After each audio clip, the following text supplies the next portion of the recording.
আসতে চলে এসো, ওইদিকে চলে। হ্যাঁ হ্যাঁ ঠিক আছে, চলে এসো না তুমি। দাঁড়া একে শান্ত করে নি, একে শান্ত করে নি, দাঁড়া। ওটা তো বলবো। হ্যাঁ হ্যাঁ বলো।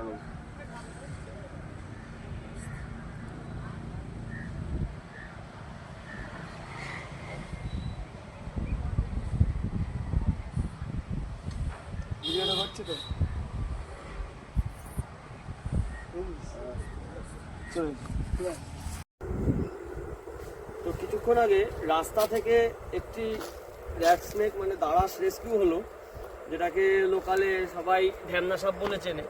তো পাশেই মাঠ রয়েছে, সাপটি অ্যাভারেজ সাইজ অ্যাডাল্ট, মেন রাস্তার সামনে চলে এসেছিল, গাড়ি চাপা পড়তো। তো সাপটিকে রিলিজ করব, এখন রেস্কিউটা করেছি রানিংয়ে ওইখান থেকে, মেন রোড থেকে। সাপটি বেশ হেলদি আছে এবং অ্যাভারেজ অ্যাডাল্ট। তো সাপটিকে এখন হালকা করে ছেড়ে দেবো, আস্তে বেরিয়ে আসো। হ্যাঁ বেরিয়ে আসো, বেরিয়ে আসো, বেরিয়ে আসো। পাশে মাঠ আছে, রাইস ফিল্ড। এদিকে যায়,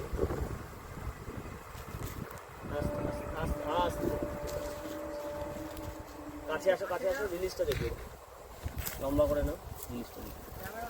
সাপটা বেরিয়ে গেল।